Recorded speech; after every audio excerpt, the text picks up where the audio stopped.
Afendi ji.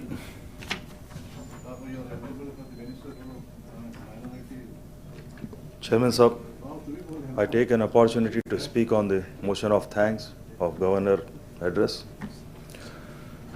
The Governor Sahab talk about the promises and priorities of the Congress government, its action plan for various sectors of the economy and different sections of the society.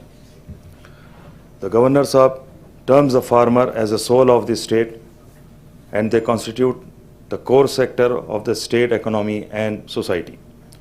The farmer who are Annadata really deserve the people gratitude on this achievement.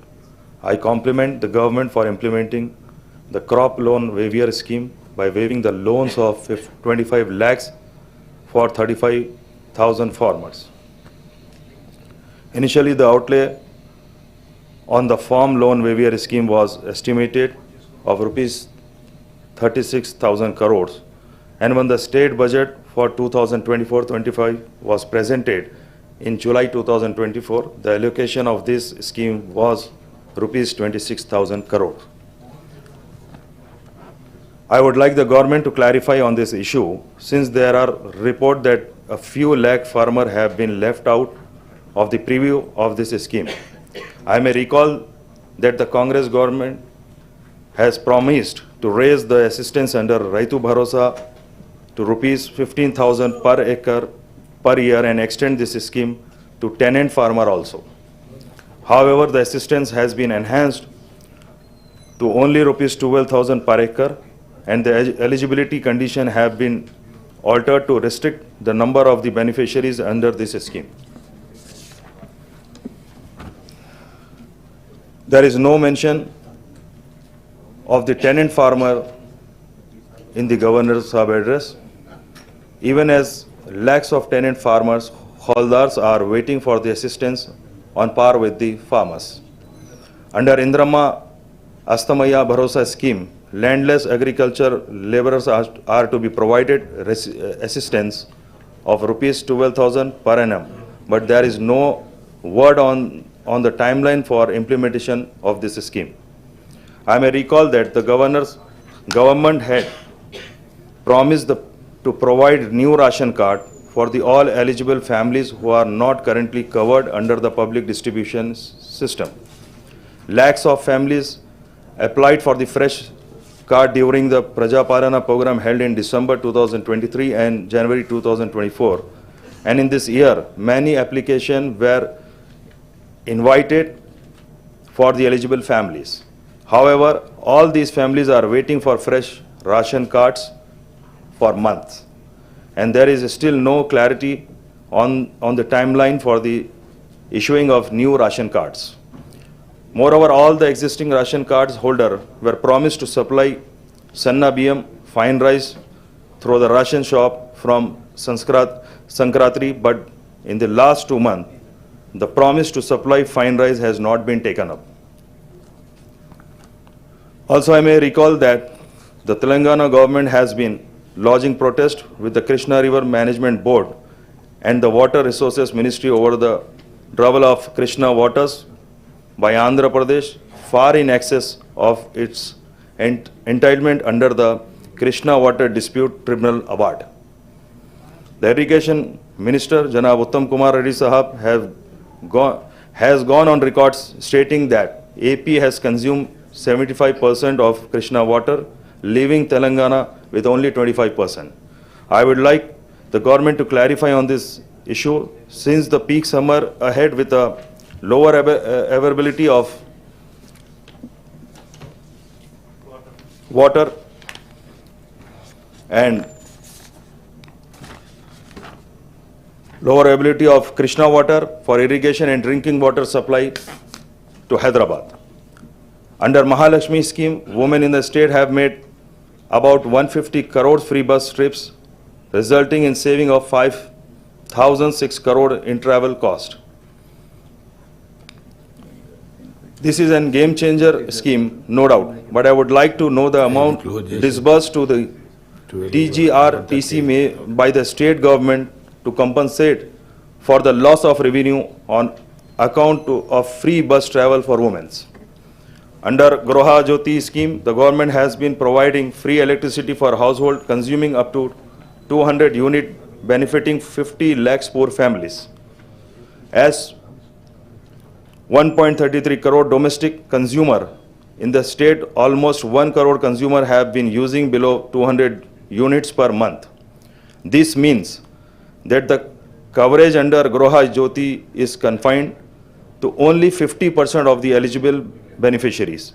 Similarly, the government has been providing subsidy LPG cylinders of rupees 500 to poor household, benefiting 43 lakhs families.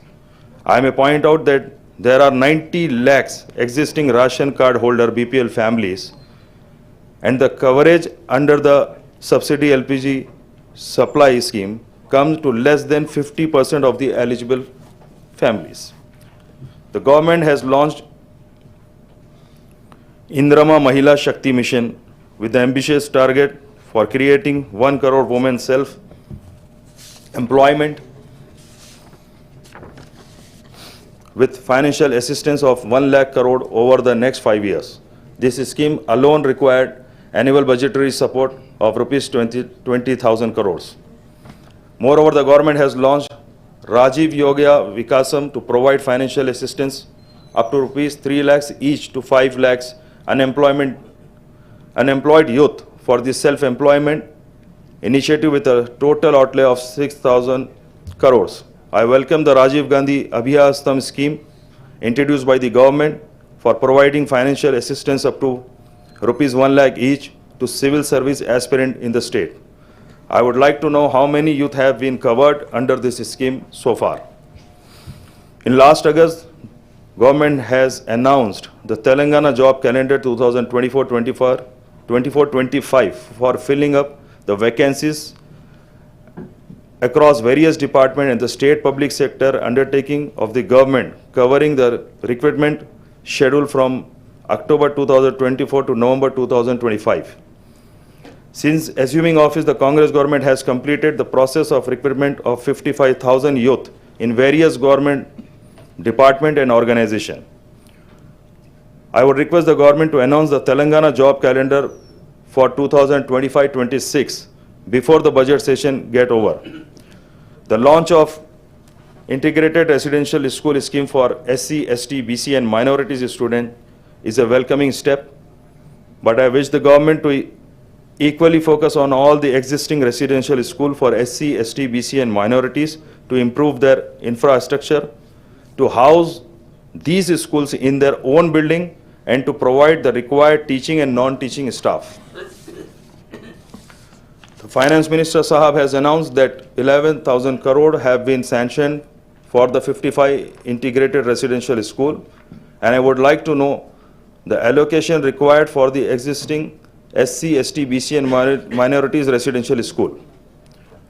The coverage ceiling under Arogyasri scheme has been raised to rupees 10 lakhs per family, and 163 new medical procedures have been added under the schemes, and there is need to enhance the allocation for the scheme to ensure that no single BPL family is denied proper medical care in the state.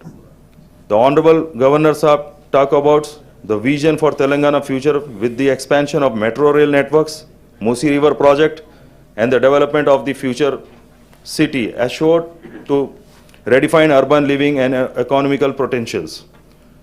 With regard to urban development, I would urge the government to enlighten us on the rationale for extending the Hyderabad urban to the outer ring road limit, for expanding the jurisdiction of Hyderabad Metropolitan Development Authority to the proposed regional ring road comprising 11 districts, 101 mandal and 1,355 revenue villages. The government also seen to extend the jurisdiction of the GHMC up to the outer ring road, and Honorable Chief Minister Sahab, who also hold the municipal administration portfolio, to clarify on this issue. With this, I conclude the speech and thanks the Honorable Chairman Sir for giving me this opportunity. Thank you, sir.